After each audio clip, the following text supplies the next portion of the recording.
It's very good to be here again. Thank you, Dirk and Stephen, for inviting me. So, we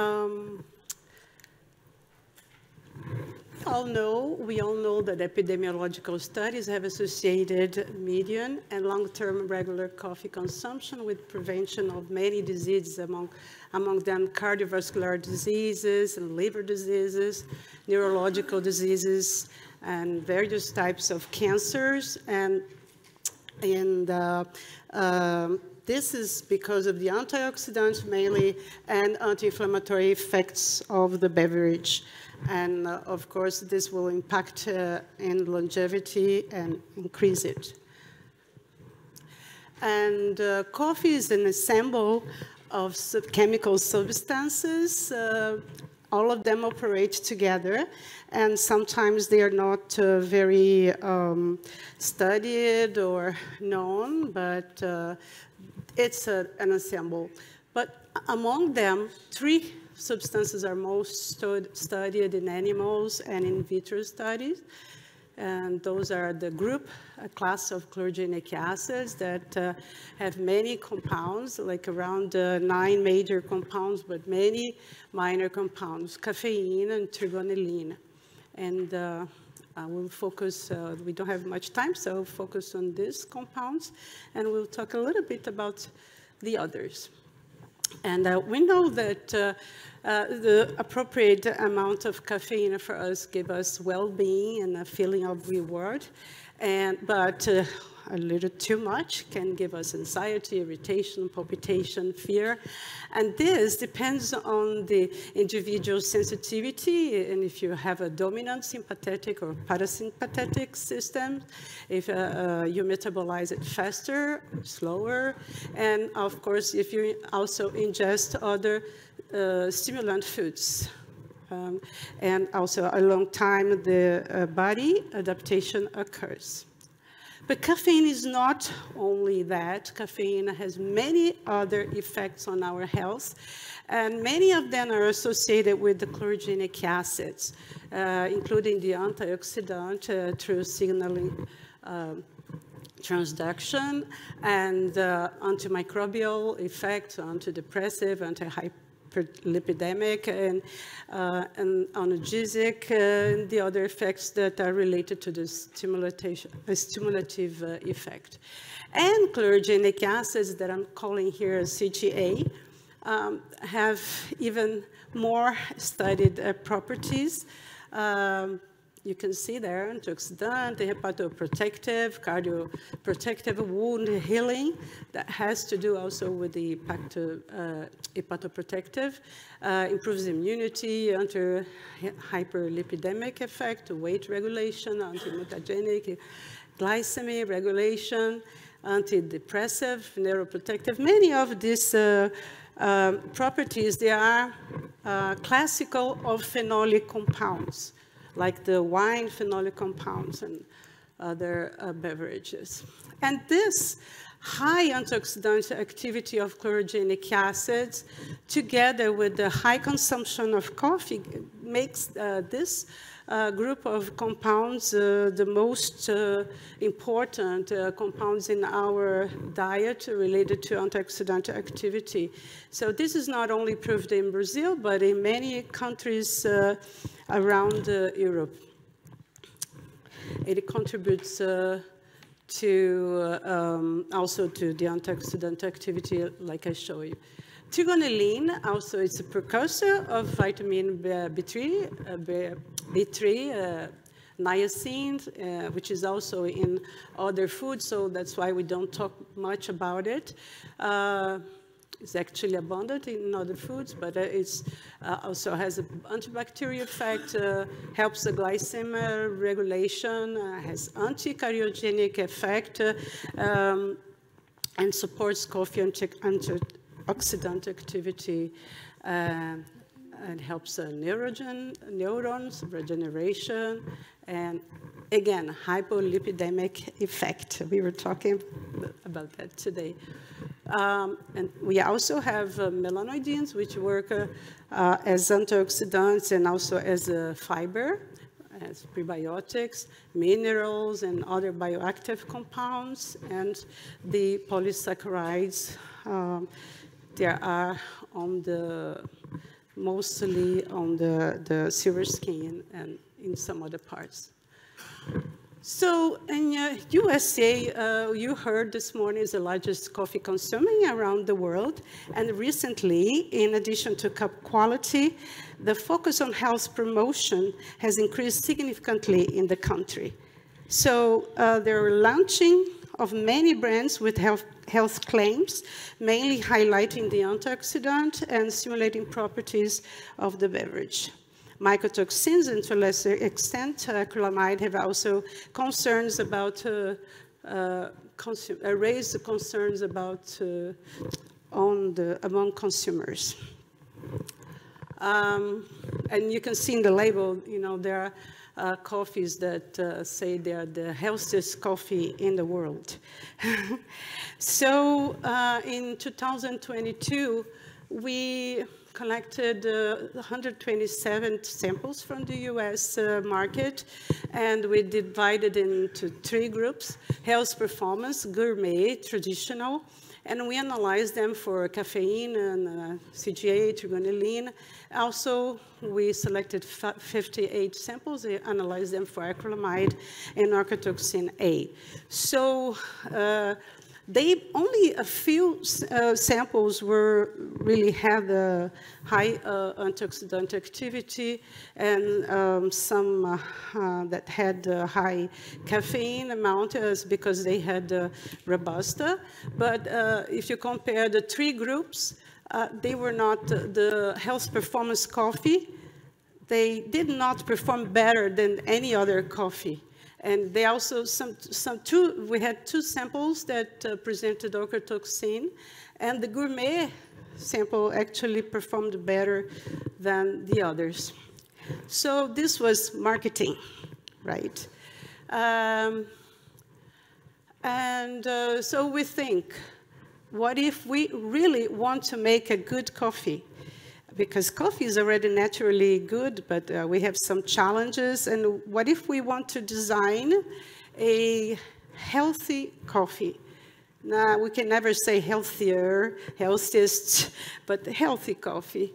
So we have to focus on high bioactive and high amount of bioactive compounds and avoid detrimental substances. At the farm, starting by the farm, we can now think, besides high productivity, adaptation to climate, resistance to pests, and cup quality. Now we can think of the genotypes that are high in chlorogenic acids and trigonelline, and high or low in caffeine, and even high in diterpenes, for example.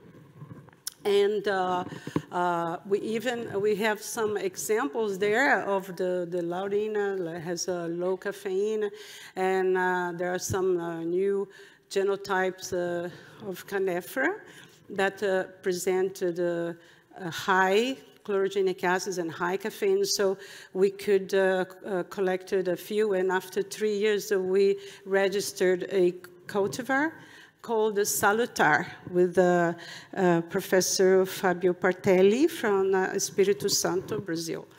Also, there are studies trying to make cultivars with the high asparagine content would give us low acrylamide when we roast. Then when we fertilize the soil, if we add zinc, we are able to increase CGA, zinc, and antioxidant activity of coffees. And also in soil, that was in hydropony. In soil, some studies showed that zinc promoted higher caffeine and trigonelline contents. We can also use microorganisms to compete with toxigenic fungi, for example, lactobacillus. And different post-harvest methods applied to different cultivars can increase and maximize also these compounds. So talking about avoiding detrimental compounds, we know that we need to practice good practices when using pesticide, and it's interesting to avoid using of glyphosate because it may lead to increase in fusarium dissemination, and we will hear the importance of that later. And washing green coffee beans have reduced the 15 is the green after the harvest, post-harvest washing it, we got free of 15 to 58% of different pesticides. Also, we have to watch out for smoke from fire and vehicles near the farm because we have been identifying high amounts of polycyclic aromatic hydrocarbons since the very beginning, since the farm. So you don't need to roast it to have it. And we know that's probably carcinogenic. So, and we know that if we strip the branches or in mechanical harvest, we can have overripe and beans that are kind of dead, fruits that are kind of dead, so they will give you capital defects, and the biggest problems about them is the microbial contamination and oxidation. And they are not only detrimental to crop quality, but also to health. And we know already that ochratoxin, we know very well that ochratoxin can be and aflatoxin can be produced by fungi, but DON, now there is a DON and ZON, deoxynivalenol and derivatives, and ZON, zearalenone. There have been identified in many coffees, even the ones that are not defective beans. This is because of the fusarium, so that's why I talked about the glyphosate. Because of the use of glyphosate, we are seeing these toxins. But of course, the incidence is higher in defective beans. And a few studies have discussed the use of fungi and yeast, such as Aspergillus, tubergensis, and other microorganisms to degrade these mycotoxins. So this is something that we need to study and go over to be able to control. The microorganisms can be our enemies, but it can be also our heroes. So we just have to balance them, know who to use. And these are a few of the effects of these toxins in our bodies, so we don't want to have them. And we know that often, we're going to talk later about roasting, that can decrease them, but we cannot let them grow and develop in a high amount. So biogenic amines also are produced by microorganisms, and our body produces the biogenic amines, but in low amounts. In high concentrations, we can have headaches, migraines, hypertension, especially with histamine and tyramine. And so the immature beans can be used for nutraceutical. They have a very high amount of chlorogenic acids, while the black beans are dead, so they have no chlorogenic acids. They should only be burned, no use for human consumption. And so we have to keep being careful not to let microorganisms grow. And then after they are in the they are already green beans, then we have processing. We can have a gamma irradiation to exterminate the pathogens, toxigenic microorganisms and eggs of insects, and have been used and doesn't affect the CGA, and doses up to 10 kilo grade do not affect coffee flavor after roasting. Then we have also the decaf, the caffeination, because some people are sensitive to caffeine. Also, because for people that are prone to have diabetes and have diabetes in the family, type 2 diabetes, we know that coffee, it helps preventing it, but decaffeinated coffee helps preventing even more because of the caffeine, the opposite effect of chlorogenic acids of caffeine. So we have dichloromethane, ethylacetate, supercritical CO2, and water as the main methods, and supercritical CO2 and water are considered natural methods, but CO2 is expensive, and water can have, we observed contamination of arsenic in one plant. We sent the coffee for the caffeination, and all the coffees came with arsenic high, and so we changed the plant, and the other plant was okay. So we have to look at the quality of the water or the plant, the facility, so we have this problem. And dichloromethane is still very much used, although it can leave some residue, but serious companies like Domus is good for controlling it, and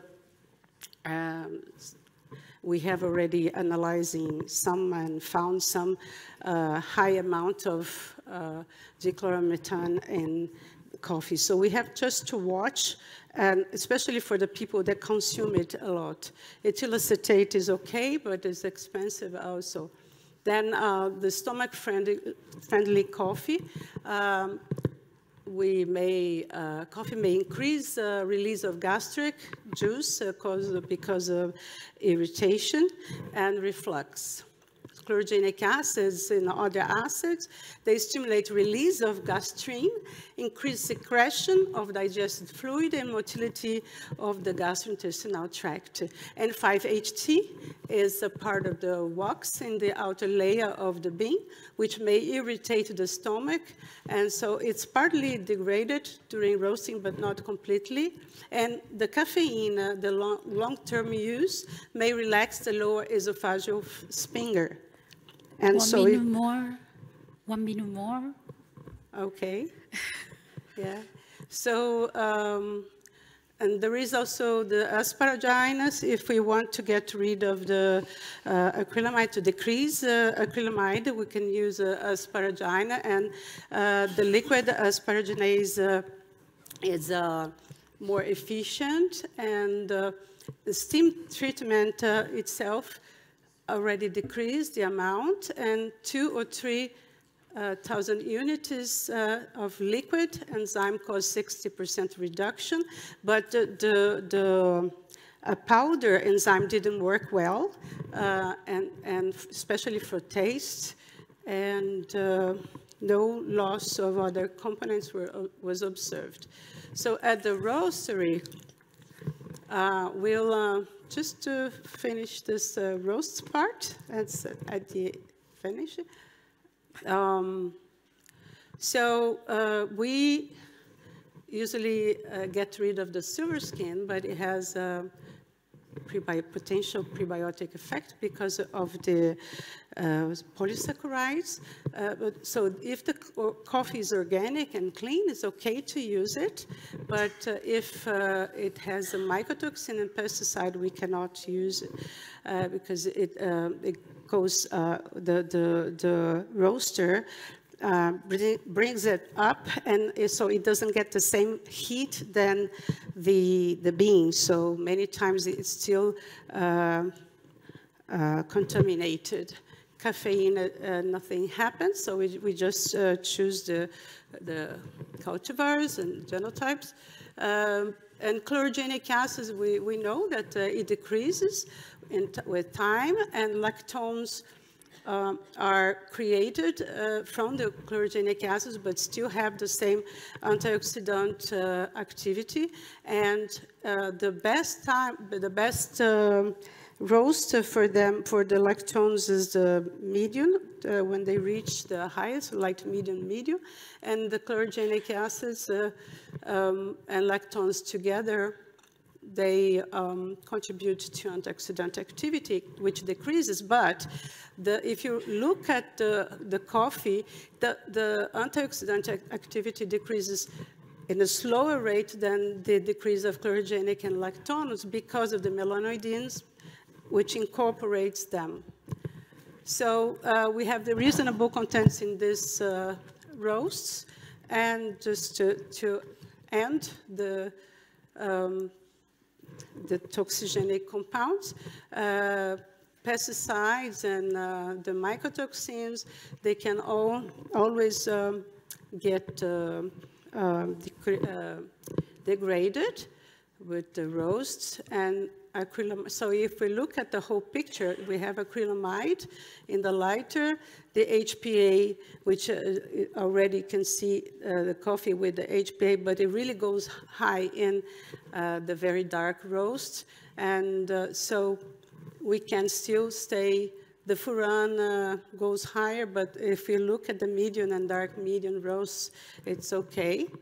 And not only the roast degree is important, but the speed of roast is important for the chlorogenic acids. When you roast fast, then you save the chlorogenic acid, but you also create more acrylamide. So still, the medium part is okay. So then if you are prone to have this lipidemic problems, you can use the filter paper to retain the lipids, cafestol and caviol, although they are very potent anti-carcinogenic compounds. And so this is the order of extraction of these compounds. And fermentation, just other healthy possibilities of fermentation of brew with probiotics or symbiotic cultures of bacteria and yeast. They help reduce the content of mycotoxins and residues of some pesticides, and they can increase absorption of phenolic compounds. And you have better results for decaffeinated coffee. So just for future studies, we need to maximize bioactive compounds and minimize detrimental compounds, keeping quality, and studying exploration of genetics and roasting modulation. We need to explore more ideas using beneficial microorganisms at the farm to prevent development of toxigenic fungi and bacteria and plant diseases. Also, we need to look for more natural alternatives to pesticides, more agroforestry, and explore the role of individual, major, and minor CGA compounds in coffee protection against disease and select genotypes, maximizing their contents. We need to explore how to use the potent anti-carcinogenic effect of diterpenes, avoiding their dyslipidemic effect, and in association perhaps with other bioactive compounds. So despite the everlasting challenges, most epidemiological studies show that coffee is good for you.